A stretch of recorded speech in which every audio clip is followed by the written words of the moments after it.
Welcome to Hedge Fund Tips with Tom Hayes. I'm Tom Hayes, and this is your 145th VideoCast, 135th podcast for the week ending July 28th, 2022.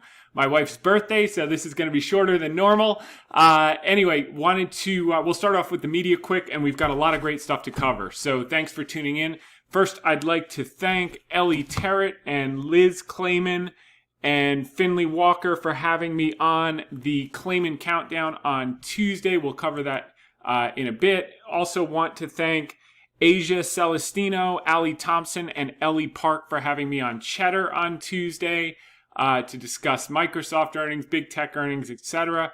And finally, I want to thank Ellie Terrett and Ashley Webster, as well as Liz Clayman, for having me on the Clayman Countdown on Friday, where we pointed to, if we got the second quarter of GDP, the market would actually rally. And I'm looking, the S&P is up, I think, actually 300. Anyway, the S&P is up today. The Dow is up today.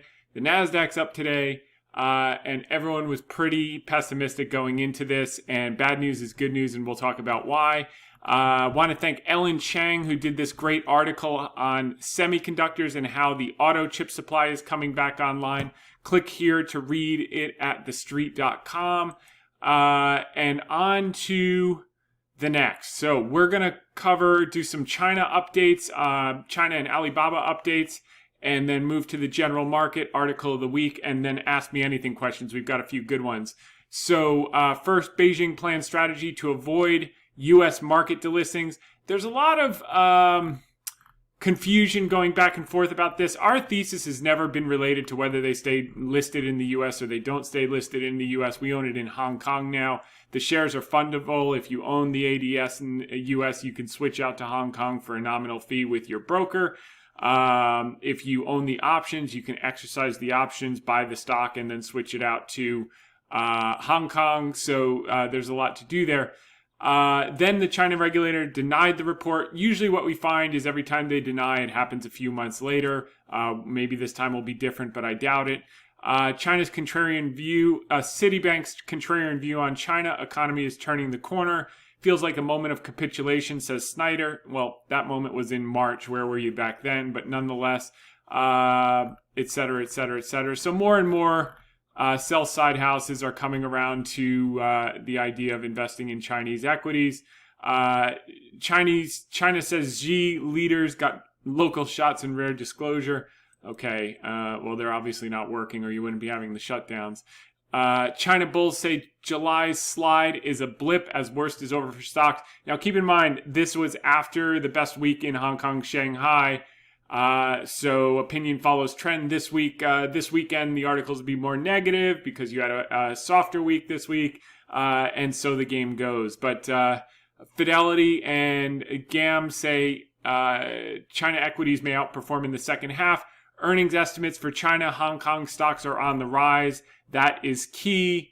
So the estimates are coming off those June lows where everyone was panicked because of the earlier in Q2 shutdowns due to COVID and the zero COVID idiocy policy.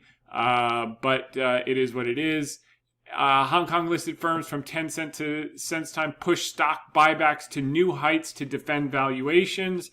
So the pace of buybacks has been accelerating in Hong Kong. Let's see here. What else did they say? 10-year high. After a rocky start to the year, the repurchases have amounted to $5 billion US dollars, 39.5 billion Hong Kong dollars, already surpassed the 5 billion recorded in all of 2021. It's the most since 2011. And expect that to continue. Why? Because the government is pushing them to do it, and they do what the government says in a communist economy. Alibaba applies for primary listing in Hong Kong. So people viewed this to say they're hedging in case they get delisted in the U.S. That may be part of it, but if you read this note and many others like it, these are the guys that run the KWEB ETF, the largest China. Brendan Ahern, largest China internet ETF in the U.S. He said, Alibaba announced overnight its board of directors has decided to apply for a primary listing in Hong Kong. The company's current listing in the city is only a secondary listing. After this process is complete, Alibaba shares will have primary listings in both New York and Hong Kong. This is good news for many reasons, including the fact the company share will be made available on the southbound Stock Connect, opening them up for an investment from mainland-based individuals and institutions. My junior analyst, Carter, pointed this out a couple months ago ahead of all of this happening.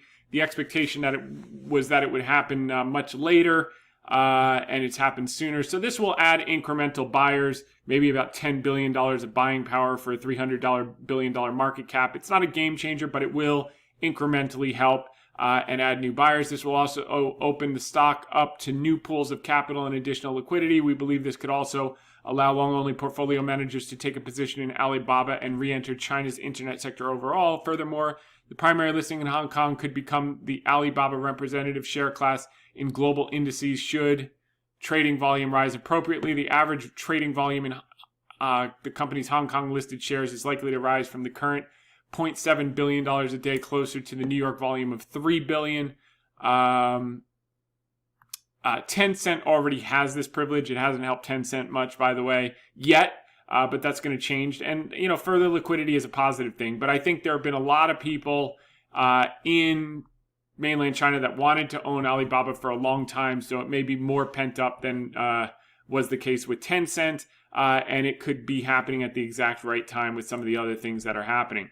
Ant Group executives exit Alibaba partnership as fintech unit seeks regulatory green light. 7 Ant executives, including chairman and chief executive Eric Jin Zhaidong, were no longer Alibaba partners as of May 31st. Separately, Alibaba said on Tuesday it is seeking a primary listing on Hong Kong Stock Exchange. So what they're doing here is setting the stage for Ant to be fully separate from Alibaba, even though Alibaba owns 33% of the company, in order to set the table for the IPO. This crackdown ended with the started with the pulling of the IPO, and I think it will end with the pulling of the IPO, as we saw rumblings last month that they were filing paperwork to the effect, and I think we're seeing the actions taken, having the board of the Ant Financial's board add the lady who ran the Hong Kong Stock Exchange. Added to her board was also a tell. So more indications that we're moving in that direction.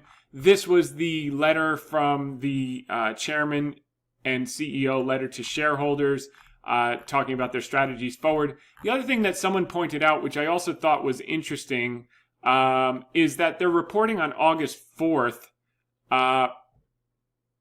Let's see if that was a formal announcement, actually, because oftentimes people say that they're reporting on the 4th and then it's much later.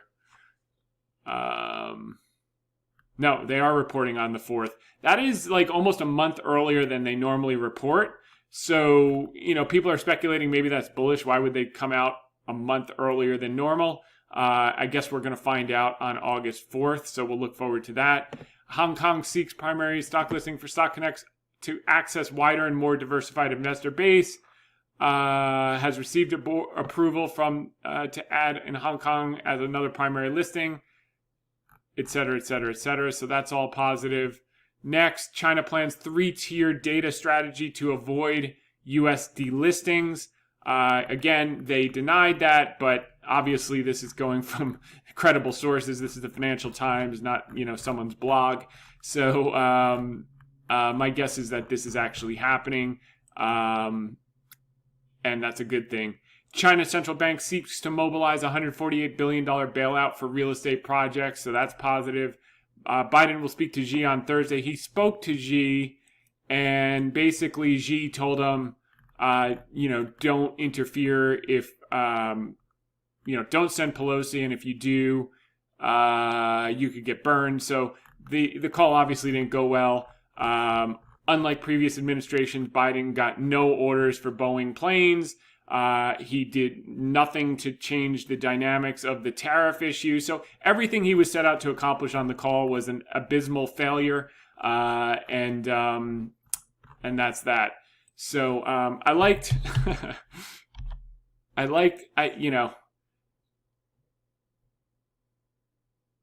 Zero Hedge had this headline out today that said GDP goes negative for the second consecutive quarter. Here we go. Welcome to the Biden recession. GDP unexpectedly sinks to 0.9%, second consecutive decline. Quote, "We did it, Joe." So there you go. Jack Ma to reportedly cede control of Ant Group, seen as a boost for Alibaba's stake. Jack Ma, co-founder and former executive chairman of Alibaba, is ready to cede control of Ant Group, according to a report with the Wall Street Journal. The fintech giant is looking to reduce its dependency on Jack Ma as it works with the government to overhaul its business. The Chinese government targeted Jack Ma in a bid to reduce its influence on the company. That was last year. Ant hopes that by reducing the influence of Ma, it will be able to finally go public. The company was supposed to be valued at over $300 billion had it gone public earlier. Jack Ma's absence from Ant Group should not affect operations, but it could expedite IPO plans, according to Bloomberg intelligence analyst Catherine Lim. Ma owns 50.52% of Ant shares. He's basically going to cede his voting control, but keep his economic interests. Smart guy. This can help realize the value of Alibaba's 33% holding in Ant Financial, Lim added. Okay, the company has already informed regulators about Ma's intentions while it works to become a financial holding company. Regulators have given their blessing. Okay, so that's that. Moves in the right, because we're getting zero credit for that as holders of Alibaba, and that will be a $1 trillion company one day, and Baba owns a third of that. So that's going to be a major play. That's zero credit embedded today. Alibaba, Meituan are top picks at Daiwa in sector upgrade as internet stocks to benefit the most from China's stimulus. Daiwa upgraded online platform providers traded on Hong Kong markets to overweight from neutral. The so-called platform economy is one of the most promising areas for policymakers to boost growth, say Daiwa research analysts. So again, opinions following trend. They bottomed in March. Now people are starting to come around. We view the internet sector as a key beneficiary of policy stimulus and loosening regulations, thus anticipating improving earnings visibility from 2H 2022, second half 2022 onwards amid the economic cyclical uptrend. And you can read that on your own. So China bulls say July slide is a blip as worst is over for the stocks. Okay, so now moving on to the U.S. U.S. economy shrinks for a second consecutive quarter. We got the technical recession in the rearview mirror. That is great news. Bad news is good news. Market is a discounting mechanism. It did a great job of discounting this recession with the S&P off 20%, NASDAQ off 30% at the lows, actually 22 and 30 plus. And now that's recovering as it's going to start to anticipate the pivot, which started yesterday, which basically said 75 basis points was the peak, is what basically Powell intimated. They would be lower moving forward. I would not be surprised. I would assign a 20% probability, not more, and this is non-consensus, a 20% probability that was the last hike of the cycle. And all we need for that between now and September is some clear indications that inflation is slowing. If not, we'll have 50 or 25 in September, and that'll be it. But this is good news. And just as the market started crashing, actually tech stocks last February anticipating this slowdown, and the general market in the first 6 months of this year, you're going to start to see the market now pricing in the recovery moving forward and in an accelerated way once the Fed actually fully pivots. So, the market is up quite a bit. 47 on the S&P, so that's probably about 350, 400 on the Dow. So bad news is good news here at 3 p.m. on Thursday. So that's that. Is the dollar about to take a turn? We have been saying this will happen by the end of the year. This is the critical component to seeing the emerging markets, i.e. the heaviest weight China, just absolutely taking off, ripping beyond all the other good things that are happening, is a weakening in the dollar. And that's going to be a function of, this is the headline. If economy and inflation weaken, which we're seeing the former is weakening, the latter we believe is weakening based on what we've been talking about for the last 2 months with commodities. Now we'll start to see it in CPI. And now with the auto chips coming through, used car prices are going to collapse as that new car supply comes online. Ford and GM maintain their guidance. We'll get into that a little bit more. But the Fed's likely to pause. I think this was potentially the last hike. If not, it's the highest hike, and it'll be 25 or 50 in September, and then the game is over. So that will be the pivot, and that's when the market can rip. Fed could lose its nerve. That's not the interview I wanted. The interview I wanted was the one with Jeffrey Gundlach. Here we go. The current bond king. The old bond king was unequivocally Bill Gross. The Fed is no longer behind the curve, says DoubleLine CEO Jeff Gundlach. That was a great interview. Check that out. We agree. And by the way, the Fed funds rate now is effectively 225, 250, which is the same level that they peaked at in 2019 before they pivoted. And we think this could be the exact same situation, because debt to GDP is higher and the servicing of that debt has become more burdensome. So investors bet Fed will need to cut interest rates next year to bolster the economy. We've been saying that for some time. It took 8 months from the last 75 basis point cut in 1984. So figure, what is this, July, so June. Yeah, I mean, could be the first quarter of next year we could start to see cuts. Is biopharma bottoming? This is the institutional investor. So these guys are starting to get on the game. Remember, China bottomed in March. So you're seeing more of the sell side firms get interested in China 3 months later. Biotech, not 3 months, 3 plus 4 months. And then biotech bottomed in May. So now more firms are starting to get interested. That will accelerate. We've seen the half dozen deals, multi-billion-dollar deals. Those will continue through the summer. The key thing now is drug approvals, and those will start to happen. Here's from Eric Savitz over at Barron's. Amazon's June quarter will be bad. The question is what happens next. I'd be a buyer on any weakness after earnings tonight. This, as I said on the Clayman Countdown, stock's been down 40% 7 times in its history. It always works back up to new highs. This time will be no different. And I like this. So pray that it goes down a lot and pick up some shares and don't look at them for the next 3 years. Is my opinion, not advice. Go to hedgefundtips.com and click on terms. Okay. Senate approves $280 billion bill to boost U.S. chip-making technology. Nothing like curbing inflation with more spending in corporate welfare. Ford's profit rises on higher sales and more inventory. This is huge because what does that mean? It means the chips are coming in. They maintain their full-year guidance, just like GM maintained their full-year guidance. All the suppliers were nervous whether they would be able to do that after the shutdown in China in early Q2.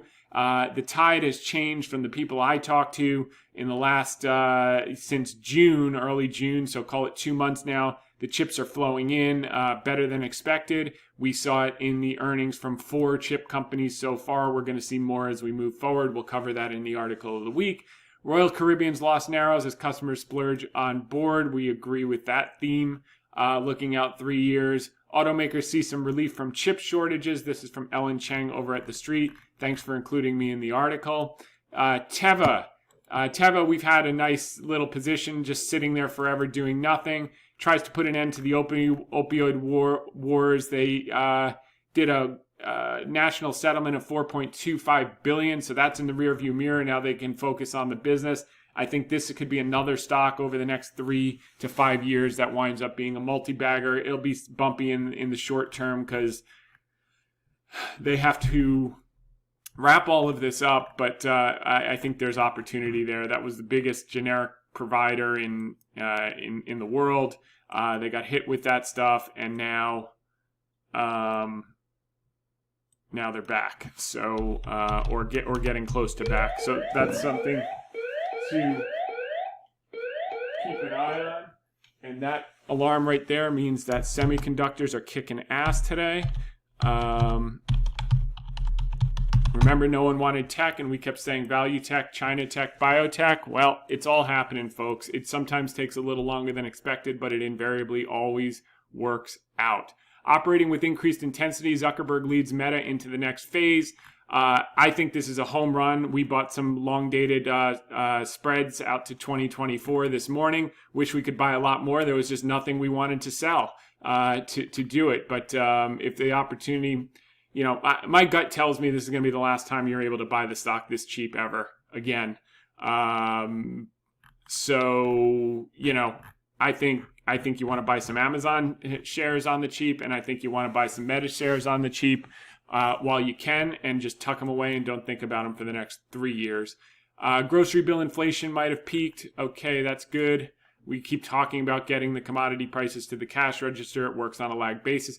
GE posts higher earnings on recovery in aviation industry. We've been talking about this would be a huge play. We have a special situation with Rolls-Royce. That was dead money this year. Now they finally got the CEO replacement. Tufan Ergin-Bilgic.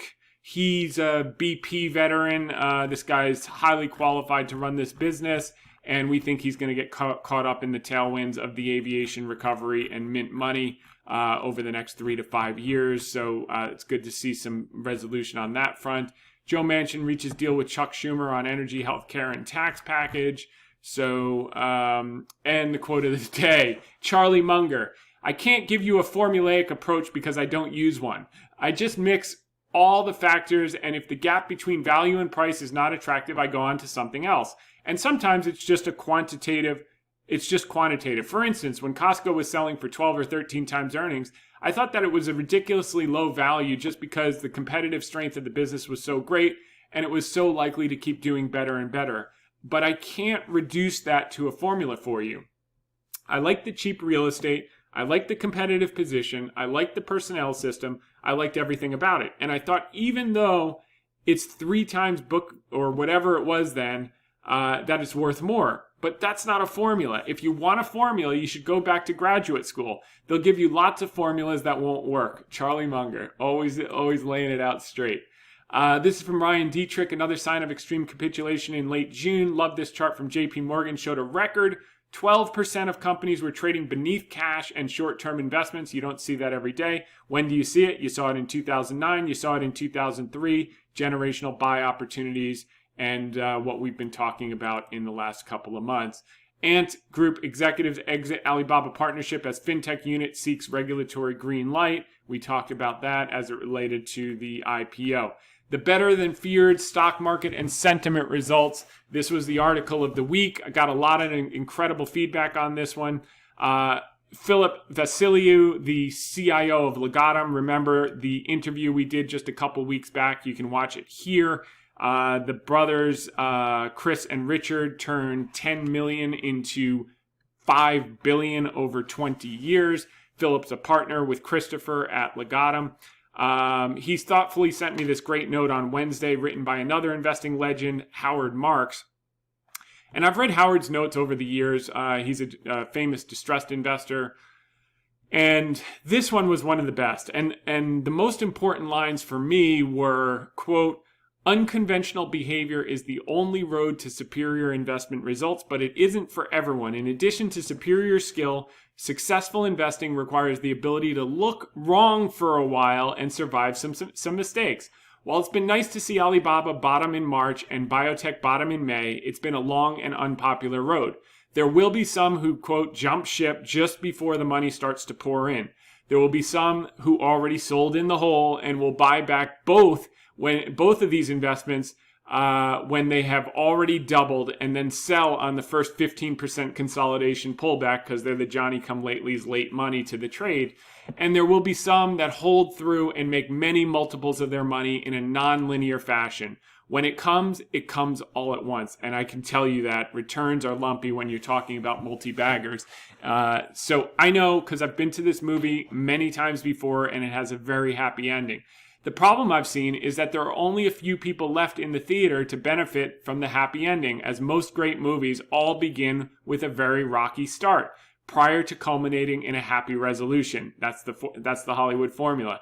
This time will be no different. So Marx goes on to say, thus, each person has to assess whether he's temperamentally equipped to do these things and whether his circumstances in terms of employers, clients, and the impact of other people's opinions will allow it.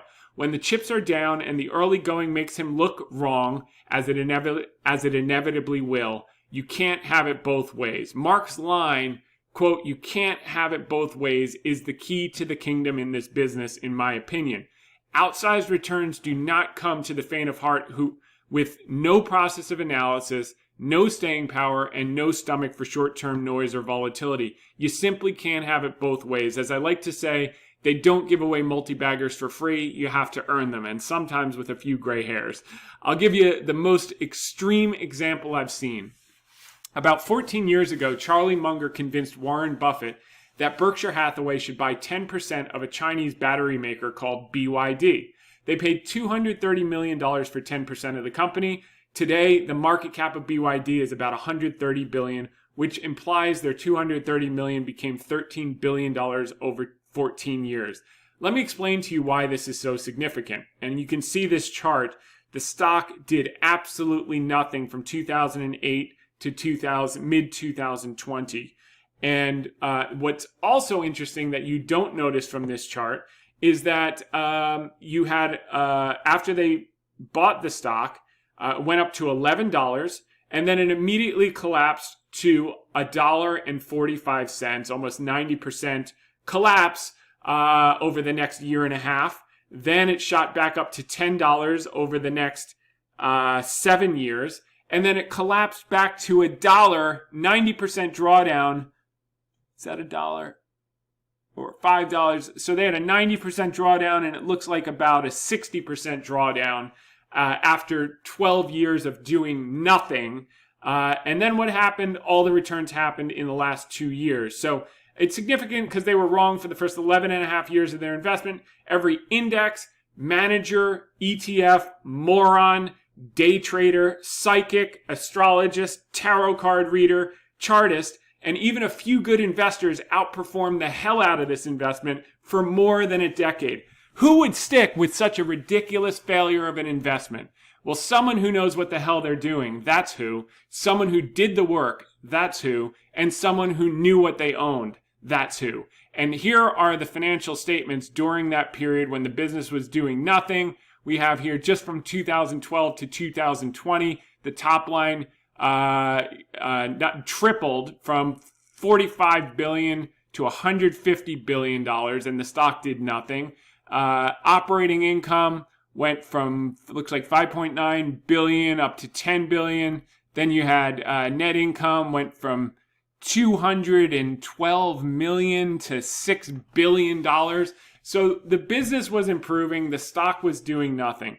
And while the stock did nothing for 12 years and everything outperformed them, the business fundamentals improved consistently. This is one of the most extreme examples I've seen of a stock taking time to catch up to the underlying fundamentals, but it always does sooner or later. This one did to the tune of 56x or a 56 bagger. You don't hear that every day. 10 baggers all day long. 56 bagger, don't hear that often. It's also a 33.4% compound annual growth rate for the holding period. Almost 100% of those returns came in the last 2 years. So when Jeff Bezos asked Warren Buffett one time, if what you do is so simple, why doesn't everyone do it? And to that, Buffett replied, because no one wants to get rich slow. And that's the key reason, guys. And people are impatient and they never get to benefit from these life-changing events.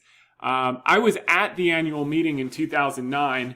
Actually had the privilege. We flew out.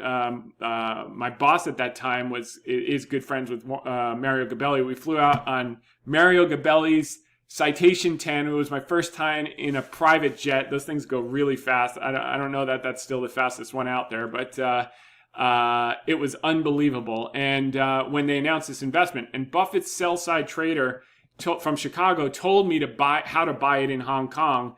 When we were having a drink at the lobby of the hotel across the street from the convention center. It's like, it's either the Hilton or the Sheraton, I can't remember. I was there this summer too for the Olympic trials. I brought my daughters out, same hotel. Anyway, so he told me how to buy it in Hong Kong, and guess what I did? I passed. And the question is, at that stage in my learning process, would I have had the fortitude to hold an improving business, even though the price was not confirming the fundamentals for 11 years? And at that stage in my learning process, the answer is no. But at this stage, the answer is resounding yes. And we've had a number of multi-baggers, not 56 baggers, but some nice investments over the years. Now, a couple million would have been worth 130 million today. So that was a costly decision. It couldn't have been teed up more perfectly for me. Speaking of teed up, I want to thank Paul Smith, who sent me this incredible book this week. He's been an avid listener and supporter of the podcast for a number of years now. He's a retired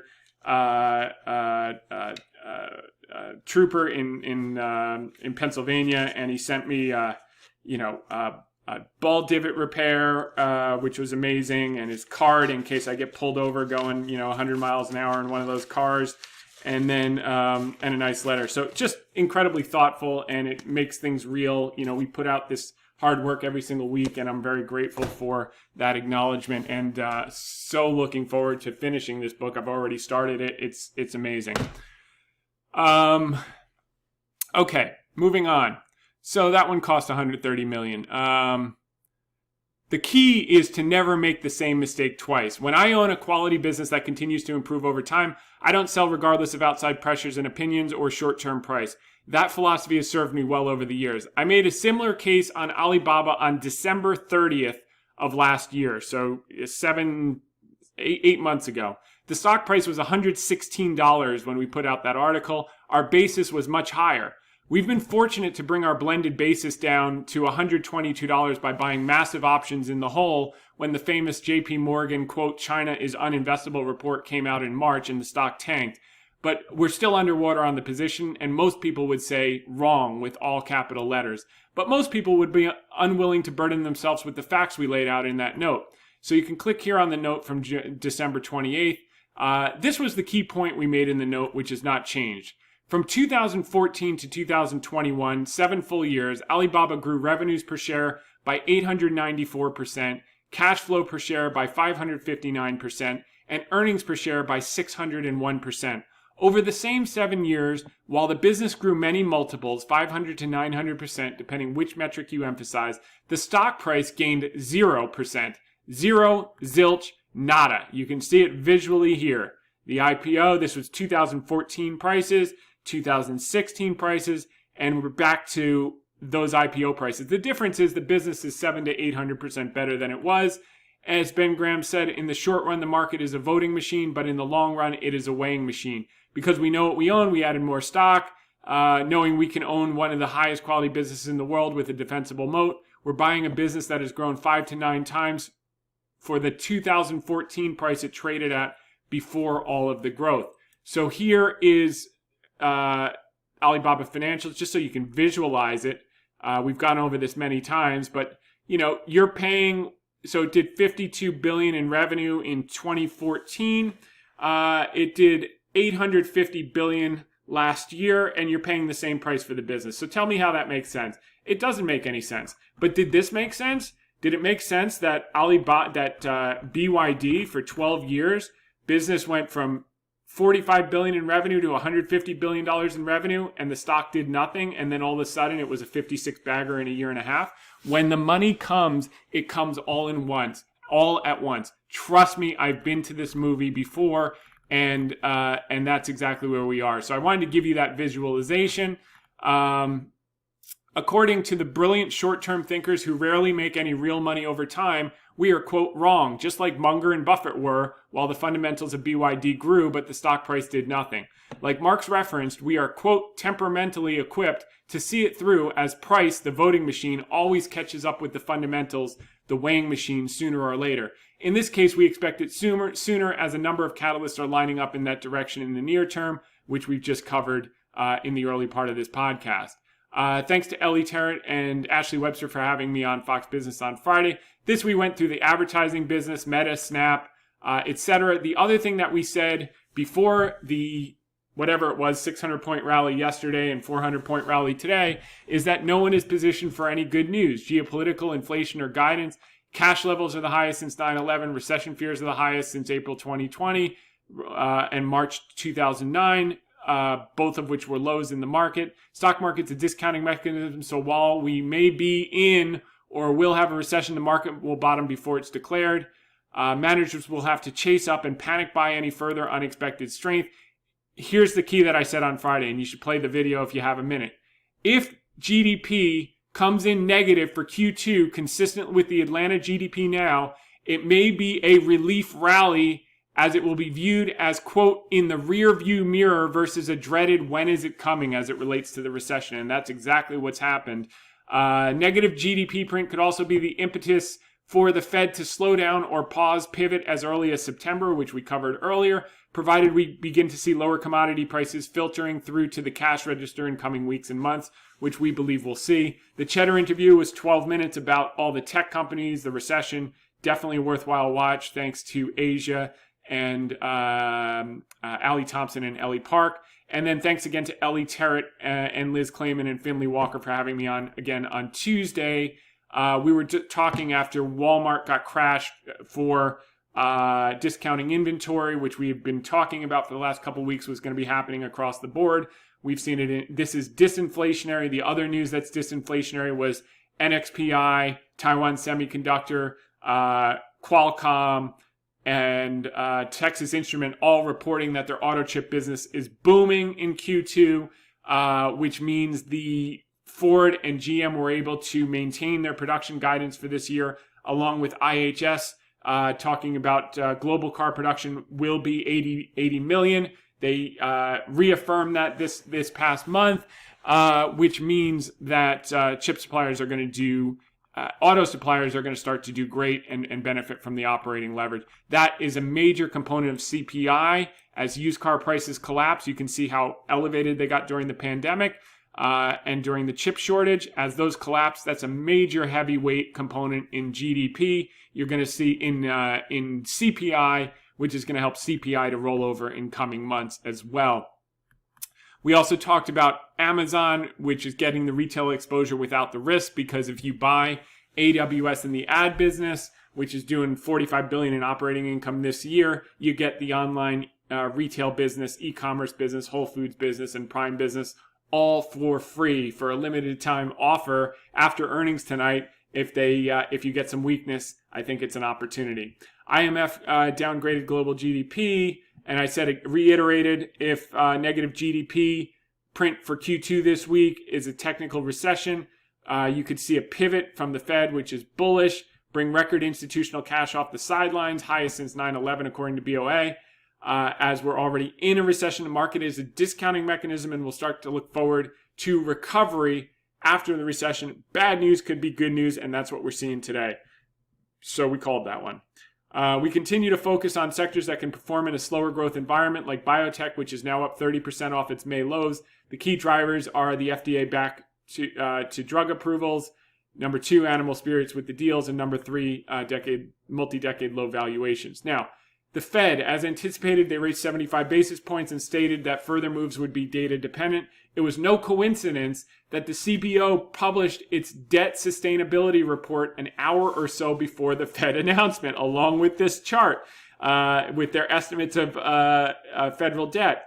So they made the following statement: debt that is high and rising as a percentage of GDP could slow economic growth, highest since World War II, by the way, push up interest payments to foreign holders of U.S. debt, heighten the risk of a financial crisis, and elevate the likelihood of less abrupt adverse effects, making the U.S. fiscal position more vulnerable to an increase in interest rates and cause lawmakers to feel more constrained by the policy choices. In other words, expect above-trend inflation for the foreseeable future. Not only must the Fed hold rates lower to keep servicing payments manageable, the only way to, quote, pay it back, which no government has ever done in history, is to inflate it away as a percentage of GDP. Make nominal growth hum.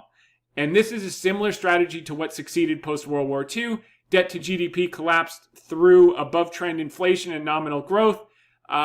And this time will be no different, which is why they are more focused on inflation expectations than they are actual inflation. They need above-trend inflation, not 9%, but certainly 3 to 3.5% over the next handful of years. And that will be not only accepted, but welcomed. So if you see the pivot before inflation gets to 3% or 4%, now you know why. The key is these expectations have already rolled over. It's also no coincidence that Treasury Secretary Yellen is scheduled to hold an economic press conference after the Q2 GDP number is released today. If negative, she will explain how 2 quarters of negative GDP no longer means a recession for the first time in history. The market is smarter than that and will likely celebrate the fact that 2 quarters of the recession are already finished and begin to discount the economic recovery coming 6 to 9 months out when the Fed begins cutting rates once again. Managers with record cash on the sidelines will have to panic in and performance chase if that scenario plays out. That scenario played out today.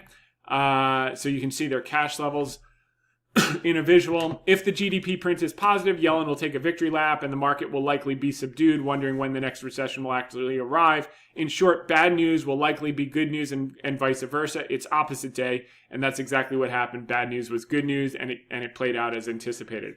Auto chips. Our third largest position, which we've discussed on previous podcast VideoCast, Cooper Standard, is a special situation auto supplier. There are 2 catalysts. One is the chips coming in, which has now happened. The second is credit markets reopening, which is going to happen as the way to solve the credit markets is the equity markets to rally. As the equity markets rally into the second half, into the end of the year, what you're going to see is credit markets reopen, they'll get refinanced, and the stock will just catalyst up. Again, this could be a donut hole. There's no question about it. They've got 16 months to refinance the small debt. But keep in mind, the quarter after the pandemic, before the chip shortage started, they did $30 or $40 million of EBITDA. So by the time they need the money, they may not even need the money. They can pay it out of cash. So, and the way life works is when you don't need the money, they give you the money. And now maybe they'll be getting it at a lower interest rate. So, all of that's good. Its existence depends on the number of cars the OEMs produce, with its 2 largest clients being Ford and GM. We have received very good news on this front in a mosaic of recent earnings report indicating the tide has shifted as it relates to auto chip supply improving. This was a core tenet in our investment thesis, which is now starting to manifest. Taiwan Semiconductor auto chip business up 14% year on year. NXPI Semiconductor auto chip business up 36% year on year. Texas Instrument beat and raised on strength in industrial and auto chips. Auto chips rose 20% year on year. Qualcomm automotive chips grew 38% on an annual basis, an all-time high for Qualcomm. Why this is also important is their handset and electronic chips, which everyone was buying during the pandemic for computers, have collapsed. So they can reallocate some of that capacity to auto chips. And just as we are seeing what is nearing a glut in electronics chips, we're going to see a glut in car chips as well. And the suppliers that sell parts to the OEMs that are getting the chips and now shipping the cars to the dealers so they can book it as revenues, it's going to be a home run. So GM said this is going to happen because they maintain their full year guidance and production despite the setback in early Q2 due to the China lockdowns. Ford did the exact same thing last night. In a research report published on Sunday, RBC analyst Joseph Spack wrote that some auto suppliers he follows have seen supply chain situations improve. What's more, forecasting firm IHS kept its prediction of about 80 million global cars. That's up from the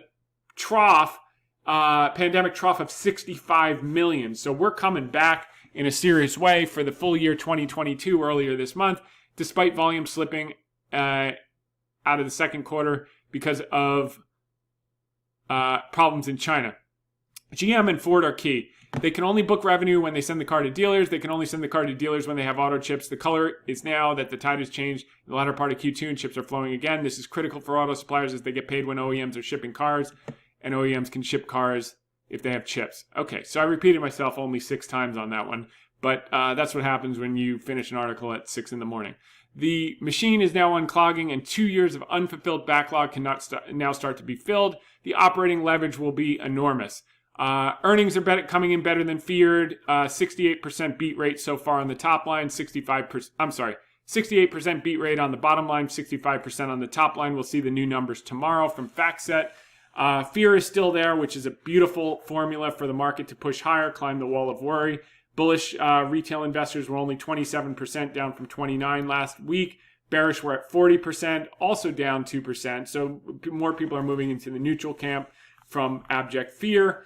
Fear and greed is still at fear, 38, ticked down from 39 last week. That's a great setup. And active investment managers are still dramatically underweight equities at 44.48% this week. They'll have to chase all the way back up to full exposure or have career risk into year end. Okay, we went through Alibaba's numbers. Economic calendar key indicators.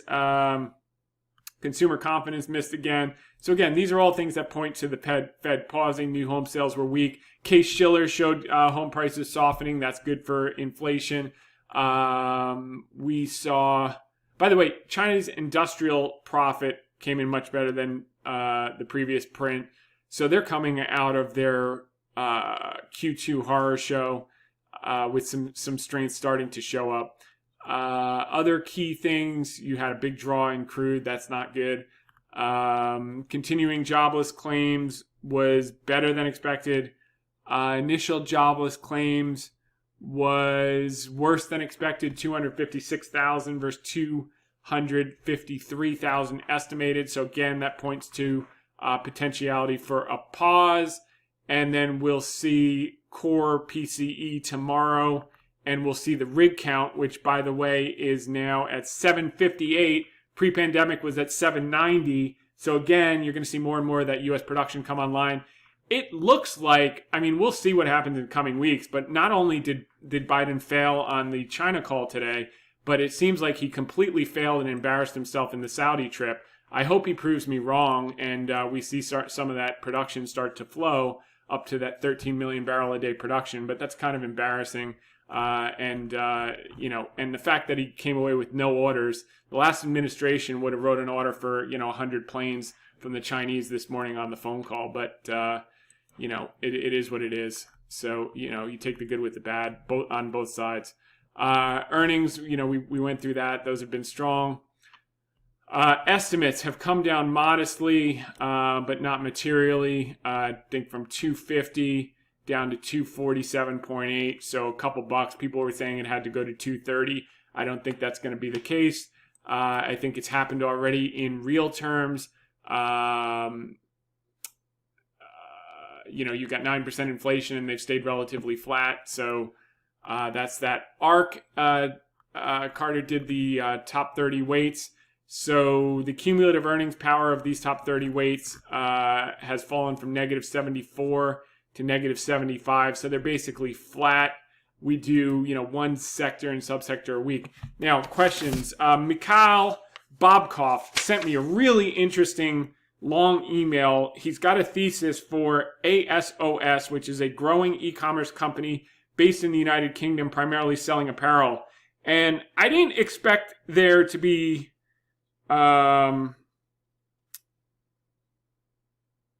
I didn't expect to be excited by it, but I am actually after looking at it, and I'm going to spend some more time on it this weekend or this week. But if you look at the quality of the business, first off, this is an example, by the way, of number one, someone who's learned a lot listening to us over the last 2 years. Number two is applying it. And number three is making himself very valuable to the marketplace. So this is what a real analyst does, and this is just good work. So here's the stock chart, okay? And it's gone to nothing. We've got to find out what's the short thesis. Why did it fall 90%? But if you look at revenues, they've grown from 238 million in 2012 to 3.9 billion. They've gone up every single year, and the stock price is now trading lower. The balance sheet, as far as I noted from his note, is relatively healthy. I'll have to double check that over the weekend. Operating income has grown. Net income has grown materially. Let's just see some of these ratios. Return on equity. Okay, so it's diminished a little bit. Return on capital is diminished a little bit, but this is all during the pandemic. All have been positive. Gross margin has pretty much held up. I mean, this looks like a high quality business. I got to figure out, like, why do people think it's dead, and then figure out if and how we want to get positioning on this. But we won't know that yet. But I would say at first blush, good work, Mikhail. Probably the best AMA question we've ever gotten so far. All right. Drew says, Tom, really appreciate your VideoCast, especially good to hear your consistent, unemotional, data-driven content in these more turbulent markets. Do you think there's value in U.S. airlines, United Airlines, American Airlines, Delta, given their pandemic low valuations currently? Would their fundamentals, future travel catalysts justify this in your opinion? I think just buy the highest quality business that has the cleanest balance sheet and hold it for 3 years and don't think about it. The risk is obviously they have to raise capital and they issue more stock, but it's not the end of the world. Maybe buy a basket of them and forget about them. They'll work. Even the cruise lines that everyone's down on, they'll work. The issue is raising more capital and getting diluted. So it's not an all-in position because you know that's coming, and maybe some of that's already priced in. But yeah, I like the whole thesis there, even with the mild recession, et cetera, which is largely rearview mirror looking. Appreciate they're better places to allocate for anyone not already invested in tech, biotech, et cetera. Hope the swim meet went well, and good luck with getting that par down. Both are going well, by the way. The girls did unbelievable at the age group or zones. I don't know. We're going to Ithaca. They're crushing it. They're working hard, so they get whatever they want because they're doing good work, and they're earning it. And the par's coming down, by the way. I took my third lesson with the pro, who's a stack and tilt guy, and unbelievable. He changed one thing. I was bending down too much. He just told me to bend from the hips forward, a couple things, and like flying wedge with the wrist hinge, blah, blah, blah. And I'm just puring everything. So I'm going to play tonight for 9, and then we got the birthday celebration, and then et cetera, et cetera, et cetera. But so we'll see how it goes on the course. But played 9 in Central Connecticut after the girls' swim meet, and best 9 holes, and that was before the lesson. So it's moving in the right direction. I'm having fun. Last is, and the most important thing is, I'm not touching my core positions so they can turn into multi-baggers. That's the name of the game. Bill says, love your content. Really appreciate your insights. I'm a Chinese stock investor. I understand if certain Chinese stocks are delisted in the U.S., they can trade on other listed foreign exchanges, but I haven't been able to figure out where the options will trade. NEO, for example, do you have any idea? Well, the options won't, so you got to exercise those if that comes to pass, which I don't think will, but it's possible that it will. So you would exercise it into stock and then convert the stock out to Hong Kong shares, and you can just do that over time, slowly but surely, and benefit from that. So with that said, I want to thank everyone for tuning in. We'll be back next week, same time, same place. In the meantime, make it a great one. Bye for now.